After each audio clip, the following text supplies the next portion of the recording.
The security guard grabbed Sammy Davis Jr. by the arm and said the words that would change everything. "You can't come in through the front door. You know the rules." Notice, Dean Martin was standing 20 feet away in the lobby when it happened, and what he did in the next 10 minutes would make Sammy call him the only real brother I ever had for the rest of his life. It was March 1961, and Las Vegas was still a city divided by invisible lines that everyone could see but nobody was supposed to talk about in polite company. The casinos were happy to take money from anyone who walked through their doors, happy to let black performers entertain their exclusively white audiences in the main showrooms, happy to put their names on marquees in letters 3 feet tall that could be seen from blocks away. But when the show was over, when the applause died down and the house lights came up, those same performers were expected to disappear through the service entrance like ghosts, sleep in boarding houses on the west side of town, where the black community was confined, and never under any circumstances walk through the front door of the hotel like they were actually welcome there. Write in the comments, where are you listening to this story from, and what time is it right now? Because this story is about to show you what happens when one man decides that the rules are wrong, and that friendship matters more than tradition, more than policy, more than the entire social order that Las Vegas had been built upon. Sammy had been performing at the Sands Hotel for 3 years by then, selling out shows night after night, drawing crowds that other performers could only dream about attracting. He was one of the biggest stars in the entire world, a genuine triple threat, who could sing with a voice that made audiences weep, dance with a virtuosity that seemed to defy the laws of physics, and act with a brilliance that had already earned him serious consideration for dramatic roles in Hollywood. Critics called him the most talented entertainer of his generation, maybe any generation. But none of that mattered, not one bit of it, when he tried to walk through the front entrance of the hotel, where he was the headlining act, where his face was plastered on posters throughout the building. The color of his skin mattered more than the size of his talent, more than the millions of dollars he brought into the hotel's coffers, more than the standing ovations that shook the chandeliers every single night he performed. The security guard who stopped him wasn't being intentionally cruel. Not in his own mind anyway. He was just doing his job, enforcing the policy that had always existed in Las Vegas, the unwritten law that everyone understood and nobody questioned. The social agreement that kept the city running smoothly by keeping certain people in their designated places. He had probably stopped Sammy a dozen times before, and Sammy had always complied, always smiled that famous smile, and walked around to the back like a good entertainer who knew his place. But today, something was different. Today, Dean Martin was watching. Dean had been standing in the lobby, waiting for a car to take him to a meeting, when he saw the whole thing unfold. He saw the guard's hand close around Sammy's arm. He saw Sammy's shoulders tense, saw the flash of humiliation cross his face before the professional mask slid back into place. He saw his friend, his brother in everything but blood, being treated like a second-class citizen in the very building where his name was displayed in lights. And something inside Dean Martin snapped. Listen, what happened next would become one of the most legendary moments in Las Vegas history. Though it was never officially recorded in any hotel log, never written about in the newspapers that covered the city's glamorous entertainment scene, never acknowledged by the hotel management, who preferred to pretend it had never happened at all. Instead, the story was passed down through whispers and rumors, from performer to performer in dressing rooms and backstage corridors, from generation to generation of entertainers who understood what it meant, until it became part of the sacred mythology of the Rat Pack itself, a story about what friendship really means when it costs you something. Dean walked across that marble lobby floor with a purpose that made people instinctively step out of his way, without being asked, without even understanding why they were moving. His face had lost every trace of the easy charm that audiences loved, the relaxed smile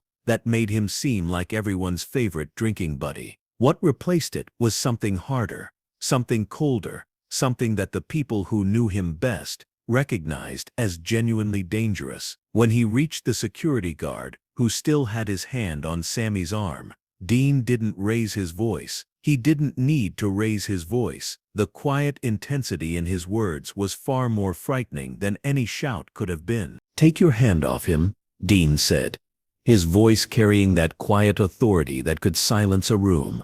"Right now." The guard looked confused, caught between conflicting authorities. "Mr. Martin, I'm just following. I don't care what you're following." I said, "Take your hand off my friend." Wait. The scene had frozen around them. Bellhops stopped mid-stride.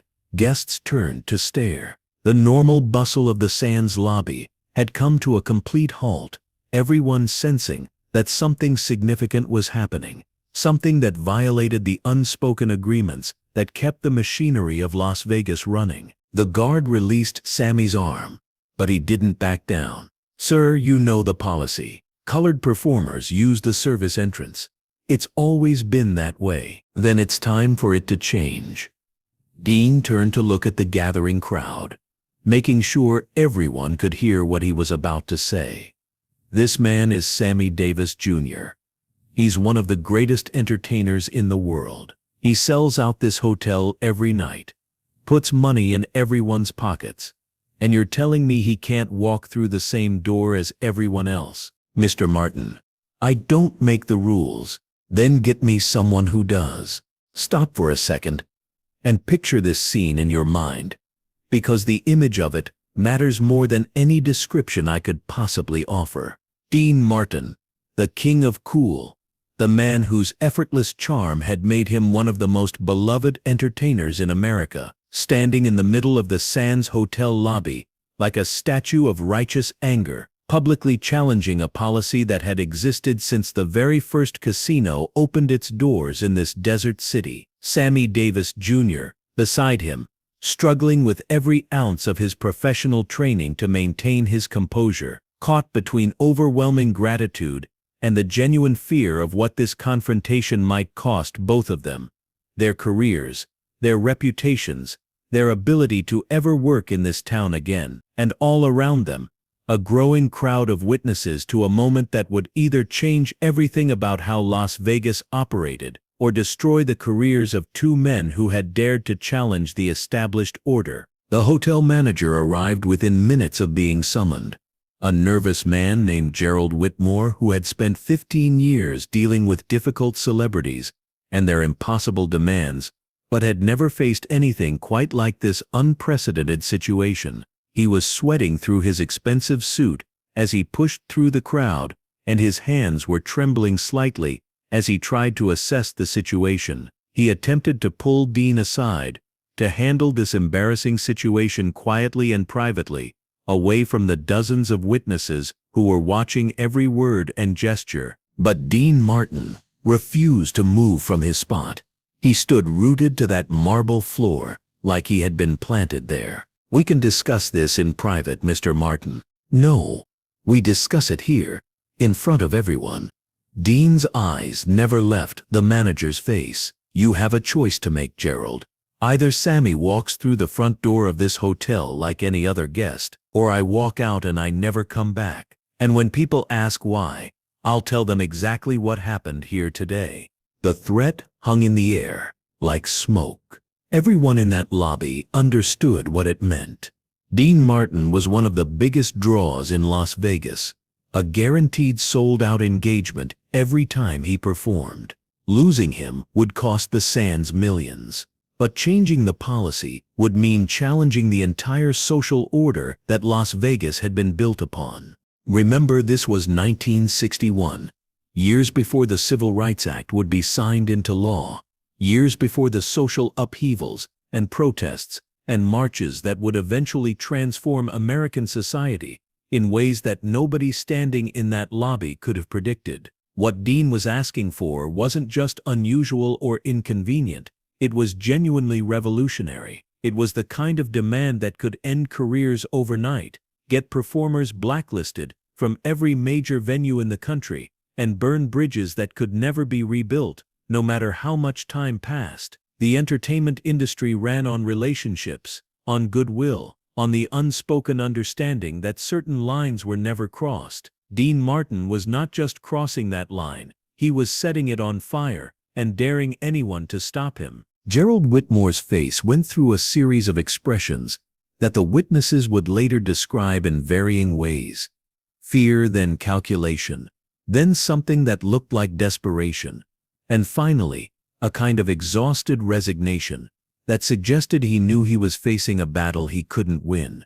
He looked at Dean, then at Sammy, then at the crowd of witnesses who were memorizing every detail of this confrontation, knowing they would carry this story with them for the rest of their lives, no matter what decision was ultimately made. "Mr. Martin," the manager said slowly, choosing every single word with the painful care of a man walking through a minefield, "I'm not authorized to change hotel policy on my own initiative.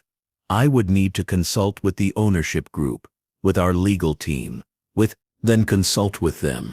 Right now, make your phone calls. I'll wait right here until you have an answer for me. And so will Sammy." The next 30 minutes were among the longest and most agonizing of Sammy Davis Jr.'s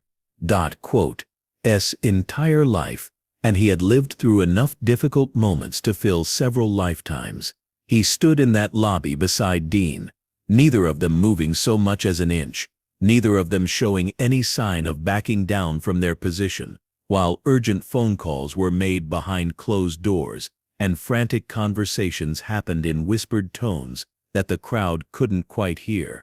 The lobby had grown even more crowded as word spread through the hotel, guests and staff alike drawn by the drama unfolding before them, by the unprecedented and almost unbelievable sight of a white star risking absolutely everything he had built for a black friend who the system had designated as less than fully human. Notice, during that entire excruciating half-hour of waiting, Dean never once suggested that they handle this confrontation differently, never suggested that Sammy might want to wait somewhere more comfortable, away from the staring eyes and the whispered comments, never suggested that they discuss strategy, or consider their options, or think about whether this was really the right time and place to make this particular stand. He simply stood there, a silent and immovable statement of solidarity, letting his physical presence speak far louder than any words could have spoken. His message was clear to everyone watching: I am not moving. We are not moving. And if you want us to move, you're going to have to drag us out of here in front of all these witnesses. Sammy, for his part, was struggling with emotions that threatened to overwhelm his legendary professional composure. He had faced discrimination his entire life, from the moment he was old enough to understand that the color of his skin made him different in ways that had nothing to do with who he actually was. He had learned to smile through humiliations that would have broken lesser men into pieces. He had developed a thick professional skin, a careful emotional detachment that allowed him to perform brilliantly on stage, even after being denied service at restaurants where he had just performed, refused rooms at hotels that were happy to take his money for entertainment but not for lodging, called names by strangers that cut deeper than any physical knife ever could. But he had never, not once, had a white friend stand beside him like this, risking his own career,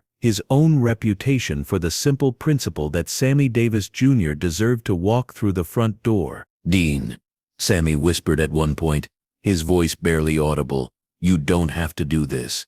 I can just don't." Dean cut him off, his voice gentle but firm. "Don't you dare tell me you can just go around back. You're Sammy Davis Jr.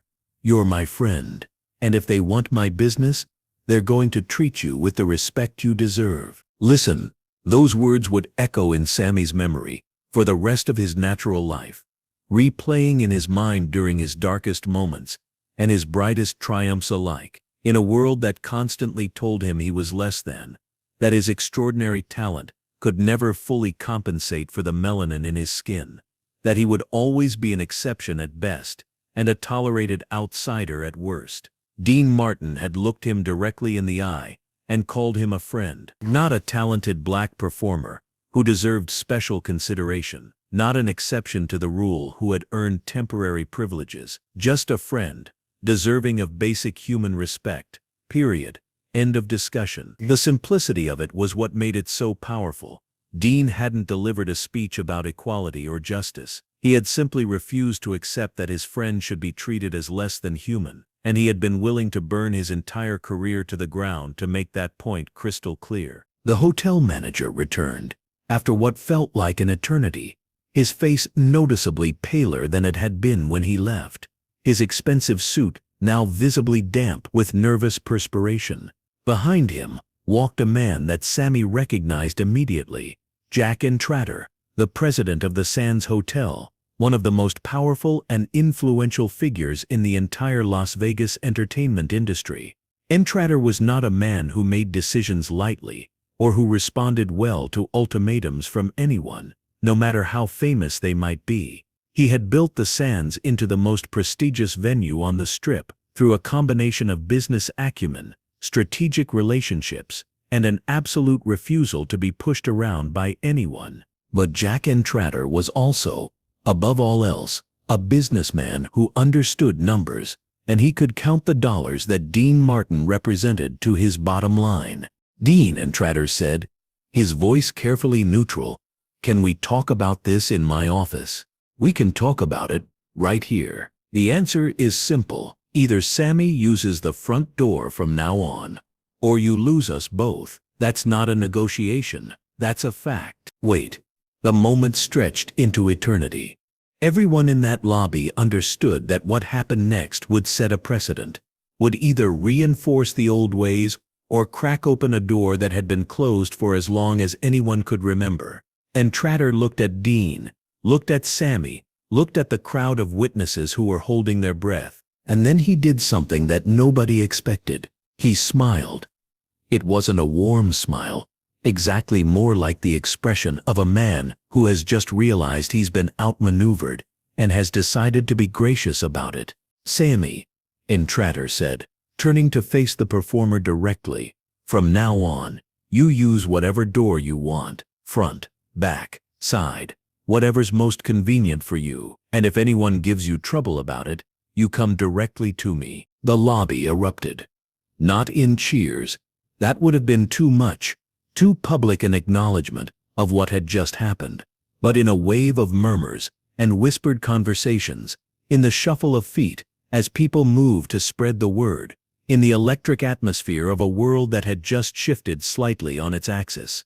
Hold this moment in your mind and don't let it go, because it represents something far larger than two men standing in a hotel lobby having a confrontation about a door. It represents the power of genuine friendship to overcome deeply rooted fear, the courage that is required to stand up for what's right when staying silent would be so much easier and so much safer. Dean Martin hadn't made a speech about civil rights or delivered a sermon about equality. He hadn't organized a protest march or written a manifesto about justice. He had simply refused to accept a world where his friend was treated as less than fully human, and he had been willing to sacrifice everything he had spent decades building, his career, his reputation, his standing in an industry that rewarded conformity, to make that point absolutely clear to everyone watching. That night, just hours after the confrontation in the lobby, Sammy Davis Jr. performed the show of his entire life on the Sands stage.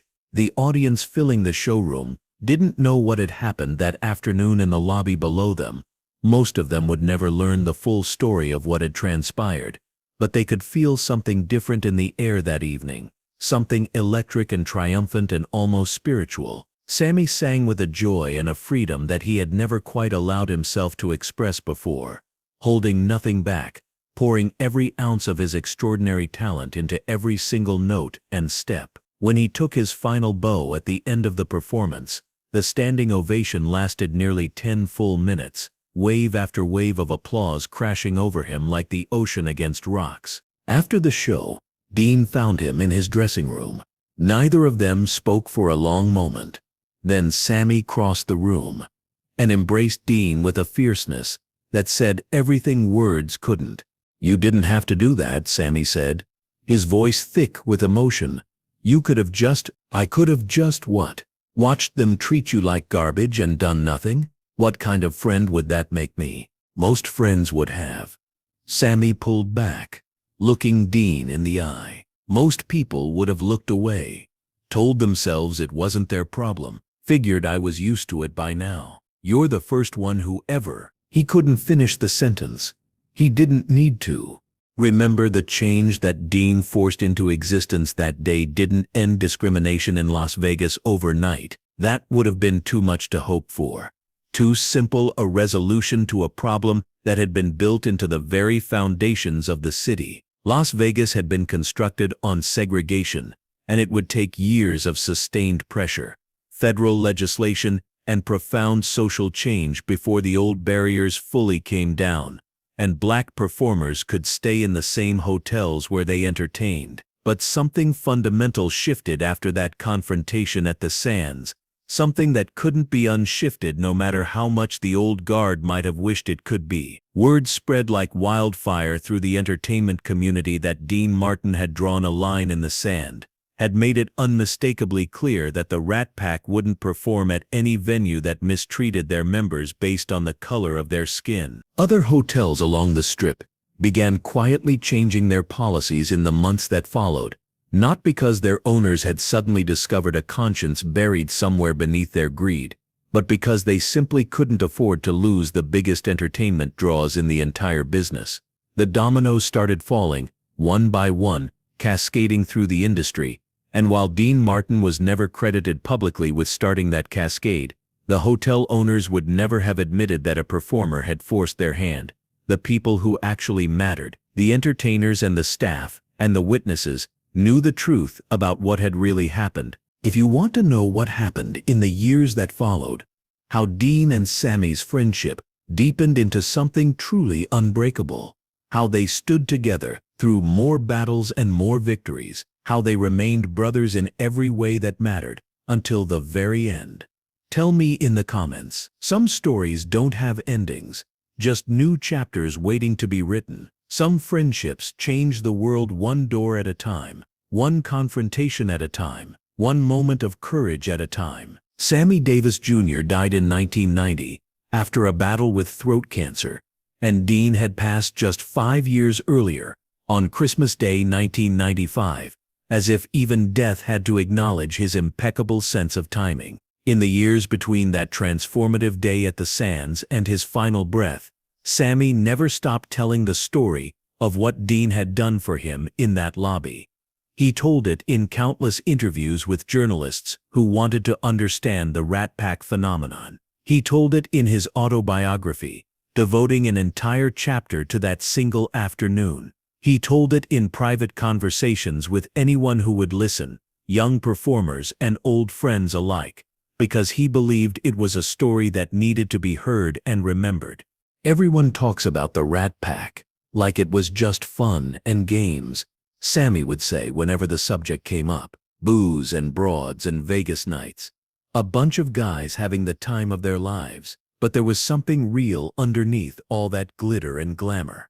Something that most people never got to see. Dean Martin showed me what a real friend looks like when the stakes are actually high. He risked everything he had spent his entire life building because he couldn't stomach watching me be humiliated for the color of my skin. That's not show business friendship, the kind that lasts until someone gets a better offer. That's family. That's blood.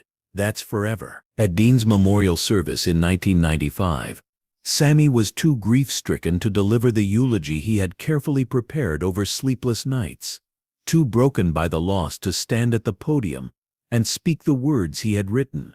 But he managed to say one thing before his voice failed him completely, standing there with tears streaming down his face, his legendary composure finally and completely shattered by the weight of his grief. He was the only real brother I ever had in this world. Not because we looked alike, obviously we didn't, and that was kind of the whole point. A sad, broken laugh rippled through the crowd of mourners. But because he treated me like I mattered, like I was a human being first, and everything else second, like the color of my skin was about as important as the color of my eyes, just another detail, not the defining fact of my existence. In this business, In this world we live in, that kind of acceptance is rarer than gold. That's rarer than diamonds. That's rarer than anything money could ever buy. The story of the Sands Hotel lobby has been told and retold